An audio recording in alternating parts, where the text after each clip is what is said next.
South கோவால கபோடி ராமான்னு ஒரு beach இருக்கு. சரியா ஜனவரி 19, 2024 சாயந்தரம் 3:45 இருந்து 4 மணி அளவுல அந்த பீச்சோட கடற்கரை ஓரத்துல ஒரு ஆணும் பெண்ணும் பேசிக்கிட்டே நடந்து போயிருக்காங்க. அப்படியே 2 பேரும் பேசிக்கிட்டே நிறைய பாறைகள் இருக்க இடத்த நோக்கி போயிருக்காங்க. பாறை இடுக்குல 2 பேரும் கொஞ்ச நேரம் தண்ணியில விளையாடி இருக்காங்க. கொஞ்ச நேரம் கழிச்சு அந்த பொண்ணு கூட வந்த ஆண் மட்டும் அலறி அடிச்சுக்கிட்டே ஓடி வந்திருக்காரு. அவர் கூட அந்த பொண்ணு இல்ல, அந்த நபர் மட்டும்தான் ரொம்ப பதட்டமா தனியா ஓடி வந்திருக்காரு. கொஞ்ச தூரம் ஓடி வந்ததும் அந்த நபரே போலீஸுக்கு ஒரு சில தகவலையும் கொடுக்கறாரு. தகவல் கிடைச்சதும் கண்கோலின் போலீஸ் அந்த பீச்சுக்கும் வந்திருக்காங்க. போலீஸ் முதல்ல பதட்டமா இருந்த அந்த நபரை சமாதானப்படுத்தி என்ன நடந்ததுன்னு கேக்குறாங்க. அந்த நபரோட பேரு கௌரவ் கட்டியார், வயசு 29. கௌரவ் சவுத் கோவால இருக்க ஒரு லக்ஸூரியான ஹோட்டல்ல மேனேஜரா வேலை பார்க்கறாரு. அவர் கூட பீச்சுக்கு வந்த பொண்ணு வேற யாரும் இல்ல, அவரோட மனைவி 27 வயசான தீக்ஷா கங்குவார். தீக்ஷா உத்தரப்பிரதேச சேர்ந்தவங்க. நவம்பர் 2022 தான் கௌரவுக்கும் தீக்ஷாவுக்கும் திருமணம் நடந்திருக்கு. இவங்களோட திருமணம் காதல் திருமணம்லாம் கிடையாது. 2 குடும்பத்தை சேர்ந்த பெரியவங்க எல்லாரும் பார்த்து செஞ்சு வச்ச திருமணம் தான் இது. திருமணம் முடிஞ்சதுக்கு அப்புறம் 2 பேரும் சந்தோஷமா தான் வாழ்ந்துட்டு இருந்திருக்காங்க. திருமணம் ஆகும்போது கௌரவ் சென்னையில ஒரு லக்ஸூரியான ஹோட்டல்ல வேலை பார்த்திருக்காரு. திருமணம் முடிஞ்சதுக்கு அப்புறம் வருமானம் பத்தாதுன்றதுக்காக டிசம்பர் 2022 கோவால ஒரு லக்ஸூரியான ஹோட்டல்ல வேலைக்கும் சேர்றாரு. ஜனவரி 19, 2024 அன்னைக்கு கௌரவ் மத்தியானமே அவரோட வேலையை முடிச்சிட்டு தீக்ஷாவை கூட்டிட்டு கபோடி ராமா பீச்சுக்கும் வந்திருக்காரு. 2 பேரும் கடல்ல ஜாலியா விளையாடிட்டு இருந்திருக்காங்க. அப்போ பாறைகளுக்கு இடுக்குல நின்னுட்டு இருக்கும் போது அலையோட வேகம் அதிகமா வந்ததாவும் அதுல தன்னோட மனைவி தீக்ஷா அடிச்சிட்டு போயிட்டதாவும் போலீஸ் கிட்ட சொல்லிருக்காரு. கௌரவ ஒரு பக்கம் போலீஸ் விசாரிச்சுட்டு இருக்கும் போதே கோவாக்கு டூரிஸ்டா ஒருத்தவங்க வந்திருக்காங்க. அவங்க கபோடி ராமா பீச் சுத்தி இருக்க ஒரு ரிசார்ட்ல தான் தங்கி இருந்திருக்காங்க. அவங்களோட ரூம் பால்கனில இருந்து கடற்கரைய வீடியோ எடுத்திருக்காங்க. அவங்க எடுத்த அந்த வீடியோவை தான் போலீஸ் கிட்டயும் காமிக்கிறாங்க. மொபைல்ல ரெக்கார்ட் ஆகியிருந்த வீடியோவை பார்த்து போலீஸ் எல்லாருமே ஷாக் ஆகியிருக்காங்க. என்ன இது வரைக்கும் கௌரவ் சொன்னதை வச்சு தீக்ஷா இறந்து போனது ஒரு விபத்தா தான் இருக்கும்னு நினைச்சாங்க.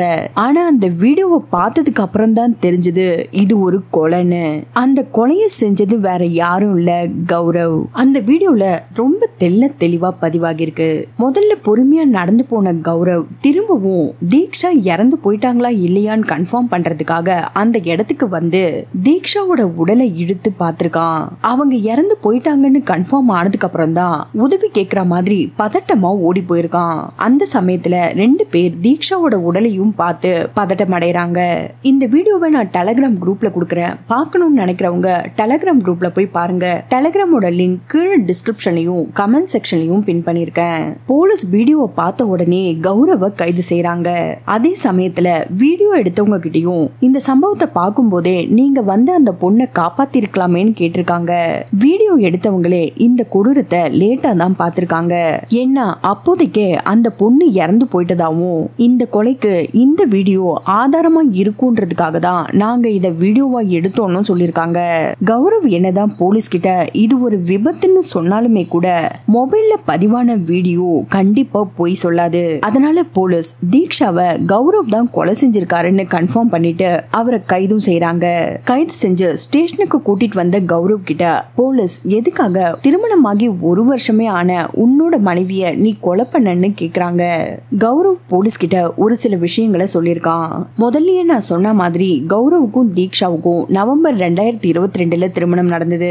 திருமணம் ஆகும்போது கௌரவ் சென்னையில வேலை பார்த்திருக்கான். டிசம்பர் 2022 சென்னையில பார்த்துட்டு இருந்த வேலையை விட்டுட்டு கோவால ஒரு லக்ஸூரியான ஹோட்டல்ல வேலைக்கு சேர்ந்திருக்கான். கணவன் மனைவி 2 பேருமே கோவால வந்து செட்டில் ஆகியிருக்காங்க. திருமணம் ஆகி 1 மாசம் 2 மாசம் இவங்களோட வாழ்க்கை நல்லா போயிட்டு இருந்திருக்கு. 2 மாசம் கழிச்சுதான் 2 பேருக்குள்ளயும் ஒரு சில பிரச்சனைகள் பிரச்சனைகள் வர தொடங்குது. அதுக்கு முக்கியமான காரணம் கௌரவ்க்கு வர போன் கால்ஸ். அதுவும் அதிக அளவுல பெண்கள் கிட்ட இருந்து கால் வந்ததா சொல்லப்படுது. இந்த விஷயத்தினாலேயே ரெண்டு பேரும் அடிக்கடி சண்டை போட்டுட்டு இருந்திருக்காங்க. ஒரு சில நாட்கள் கழிச்சு திஷாவுக்கு ஒரு விஷயம் தெரிய வருது. கௌரவ் சென்னையில வேலை பார்க்கும் போது அவர் கூட வேலை பார்க்கிற ஒரு பொண்ணுக்கும் இவருக்கும் தவறான தொடர்பு இருக்கிறதா தீக்ஷா சந்தேகப்பட்டாங்க. இது விஷயமா அடிக்கடி தீக்ஷா கௌரவ் கிட்ட சண்டை போட்டுக்கிட்டு அவங்களோட அம்மா வீட்டுக்கும் போயிருக்காங்க. இந்த பிரச்சனைகள் எல்லாம் நடந்துட்டு இருக்கும் போது கூட கௌரவ் தீக்ஷாவோட பேரண்ட்ஸ் கிட்ட தான் ஒரு கார் வாங்க போறதாவும் அந்த கார் வாங்குறதுக்கு 12 லட்சம் பணம் வேணும்னு கேட்டிருக்கான். தீக்ஷாவோட அப்பா சந்தோஷம் அவர்கிட்ட இருக்க ப்ராப்பர்ட்டியை வித்து அந்த பணத்தையும் கொடுத்திருக்காரு. அதுக்கு முக்கியமான காரணம் அவன் கேட்ட பணத்தை கொடுத்தாவது தன்னோட பொண்ணை சந்தோஷமா வச்சுப்பான்னு அவர் போட்ட தப்பான கணக்கு தான். இவங்க ரெண்டு பேரும் வாழ்ந்த ஒரு வருஷ காலத்துல அடிக்கடி தீக்ஷா சண்டை போட்டுக்கிட்டு அவங்க அம்மா வீட்டுக்கு போறதும் வர்றதுமா இருந்திருக்காங்க. இப்படிதான் இந்த சம்பவம் நடக்கிறதுக்கு கொஞ்ச நாளைக்கு முன்னாடியும் கௌரவ் ஒரு முடிவு எடுத்திருக்கான். அடிக்கடி இவளுக்கும் நம்மளுக்கும் பிரச்சனை நடந்துட்டே இருக்கு, நம்ம கூட சண்டை போட்டுக்கிட்டு அவளோட அம்மா வீட்டுக்கு போயிடுறா, அதுக்கு பதிலா நம்ம இவகிட்ட டிவோர்ஸ் வாங்கிக்கலாம்னு முடிவு செஞ்சு தீக்ஷா கிட்ட நேரடியாவே நீயும் நானும் டிவோர்ஸ் பண்ணிடலான்னு கேட்டிருக்கான். ஆனா தீக்ஷா அவனோட பிளானுக்கு ஒத்துக்கவே இல்ல. அந்த சமயத்திலயும் அவன் கூட பயங்கரமா சண்டை போட்டுட்டு அவங்களோட அம்மா வீட்டுக்கு கிளம்பி போயிருக்காங்க. கௌரவ் அப்பயும் விடாம தீக்ஷா கிட்ட எப்படியாவது டிவோர்ஸ் வாங்கிடணும்னு நினைச்சு அவங்களுக்கு கால் பண்ணி சால்வா பேசியிருக்கான். அது மட்டும் இல்லாம நீ திரும்பவும் கோவாக்கு வா, இங்க வந்ததுக்கு அப்புறம் நம்ம எல்லாம் பேசி முடிவு பண்ணிக்கலான்னு அவங்கள சமாதானப்படுத்திருக்கான். தீக்ஷாவும் தன்னோட கணவர் திருந்திட்டான்னு நினைச்சு ஜனவரி 16, 2024 அன்னைக்கு அவங்களோட அப்பா அம்மா கிட்ட எல்லாம் சொல்லிட்டு கோவாக்கு கிளம்பியிருக்காங்க. தீக்ஷாவை பிக்கப் பண்றதுக்காக கௌரவும் வந்திருக்கான். அவங்க ரெண்டு பேரும் 3 நாட்கள் ரொம்பவே சந்தோஷமா இருந்திருக்காங்க. ஜனவரி 19, 2024 அன்னைக்கு காலையில எப்பவும் போல கௌரவ் அவனோட வேலைக்கு கிளம்பியிருக்கான். அப்போ கௌரவ் தீக்ஷா கிட்ட நான் இன்னைக்கு வேலையில இருந்து சீக்கிரமா வந்துடுறேன், நான் வந்ததும் ரெண்டு பேரும் சேர்ந்து பீச்சுக்கு போலான்னு சொல்லிட்டு கௌரவ் காலையில வேலைக்கு கிளம்பியிருக்கான். சாயந்தரம் சீக்கிரமாவே வேலையை முடிச்சு வந்ததும் பைக்ல தீக்ஷாவை கூட்டிக்கிட்டு கிளம்பியிருக்கான். அப்படி போற வழியில ரெண்டு பேரும் ரெஸ்டாரண்ட்ல சாப்பிட்டுட்டு அங்கிருந்து கபோடி ராமா பீச்சுக்கும் வந்திருக்காங்க. அந்த பீச்ல அதிக அளவுல ஆட்கள் யாருமே இருக்க மாட்டாங்கன்றதுனாலதான் கௌரவ் அந்த பீச்சை சூஸ் பண்ணிருக்கான். பீச்சுக்கு வந்ததும் பைக்கை நிறுத்திட்டு ரெண்டு பேரும் நடந்து போயிருக்காங்க.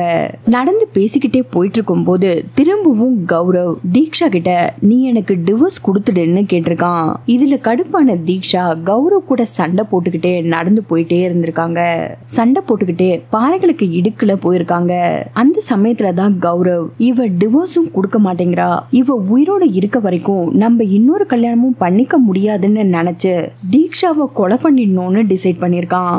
பாறைகளுக்கு இடுக்குல தீக்ஷாவோட முகத்தை தண்ணில முக்கி ரொம்ப கொடூரமா கொலை பண்ணிருக்கான். கொலை பண்ணதுக்கு அப்புறம் அங்க இருந்து பொறுமையா நடந்து போனவன் திரும்பவும் தீக்ஷா இறந்து போயிட்டாங்களா இல்லையான்னு கன்ஃபார்ம் பண்றதுக்காக அந்த இடத்துக்கு வந்து தீக்ஷாவை பார்த்திருக்கான்.